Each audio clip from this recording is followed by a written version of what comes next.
नमस्कार, जय माता दी। आप सभी का हमारे यूट्यूब चैनल आध्यात्मिक ज्ञान गंगा में हार्दिक स्वागत है।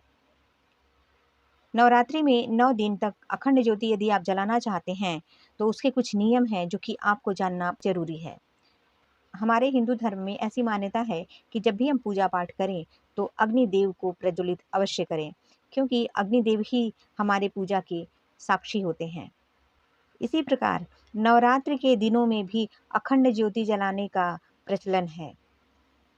ऐसा माना जाता है कि अखंड ज्योति जलाने से हमारे जीवन में खुशियाँ आती हैं, दरिद्रता दूर होती है और हमारे जीवन में खुशियों का प्रकाश फैलता है। तो यदि आप नवरात्रि में अखंड ज्योति जलाना चाहते हैं, तो उसके कुछ नियम हैं, जिसको कि ज़रूर जान लें। क्योंकि बिना नियम के यदि आप पूजा पाठ करते हैं, तो हो सकता है कि आपसे कुछ भूल हो जाए, कुछ गलती हो जाए और कुछ शुभ फल होने के बजाय अशुभ होने लगे। तो इस अशुभता से बचने के लिए हमें पूरी जानकारी रख कर के ही पूजा पाठ करनी चाहिए।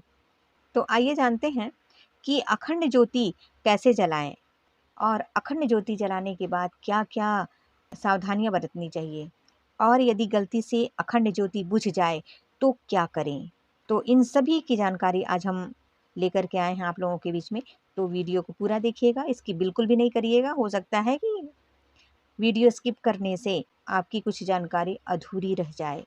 और यदि आप मेरे चैनल पर पहली बार आए हैं, तो मेरे चैनल को सब्सक्राइब कर लें, साथ में बेल आइकन को भी प्रेस कर लें, जिससे कि मेरी जो भी वीडियो अपलोड हो, उसकी सूचना आपको मिल सके। और वीडियो अच्छी लगे तो वीडियो को लाइक करें और कमेंट में जय माता दी ज़रूर लिखें, जिससे कि माता रानी प्रसन्न हो जाएँ और उनका आशीर्वाद आपको प्राप्त हो। तो चलिए वीडियो स्टार्ट करते हैं और जानते हैं कि अखंड ज्योति कैसे जलाएँ। जब भी हम पूजा पाठ करते हैं, तो दीप प्रज्वलित ज़रूर करते हैं, क्योंकि बिना दीपक के पूजा अधूरी मानी जाती है। उसी प्रकार नवरात्रि के दिनों में अखंड ज्योति जलाते हैं। अखंड ज्योति का तात्पर्य होता है कि जो ज्योति खंडित ना हो, बुझे ना, अर्थात जितने दिनों के लिए आपने संकल्प लिया है, उतने दिनों तक आपकी ज्योति बुझनी नहीं चाहिए। उसे ही कहते हैं अखंड ज्योति। नवरात्रि के दिनों में भक्तगण कुछ संकल्प लेते हैं, तो जब तक आपका संकल्प पूर्ण ना हो, तब तक ध्यान रखें कि आपकी अखंड ज्योति बुझनी नहीं चाहिए, बुझे ना।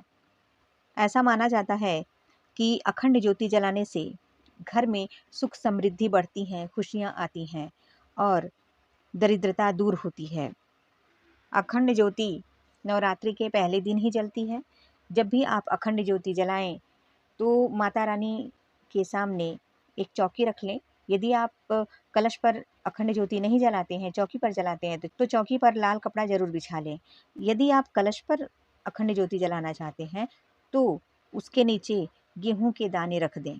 अखंड ज्योति जलाने से पूर्व प्रथम पूजनीय भगवान श्री गणेश, भगवान शंकर और माता दुर्गा का ध्यान अवश्य कर लें। जब आप अखंड ज्योति जलाएं, तो ओम जयंती मंगला काली भद्रकाली कपालिनी दुर्गा क्षमा शिवा धात्री स्वाहा स्वधा नमोस्तुते, इस मंत्र का जाप जरूर करें।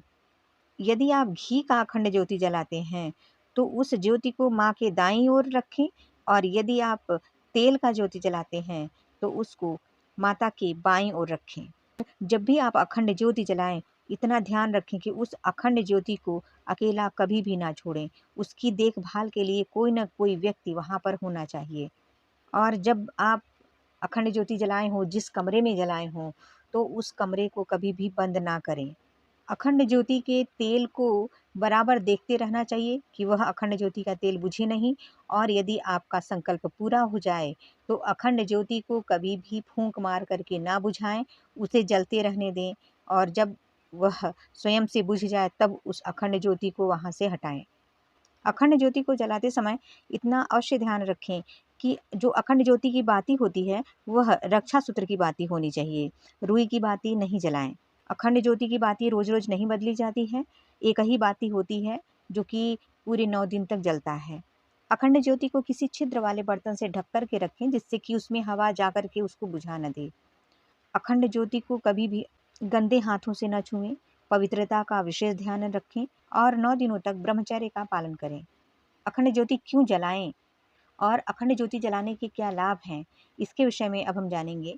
ऐसा माना जाता है कि अखंड ज्योति के प्रकाश से घर की जो नकारात्मक ऊर्जा है उसका नाश हो जाता है और जीवन से दुख रूपी अंधेरा दूर हो जाता है और सकारात्मकता की वृद्धि होती है। नवरात्रि के दिनों में घर में अखंड ज्योति जलाने से भक्तों के संपूर्ण कार्य सिद्ध हो जाते हैं और परिवार में सुख शांति आती है। अखंड ज्योति जलाने से मनोकामना की पूर्ति होती है, रुके हुए कार्य पूर्ण होते हैं और विघ्नों का नाश होता है।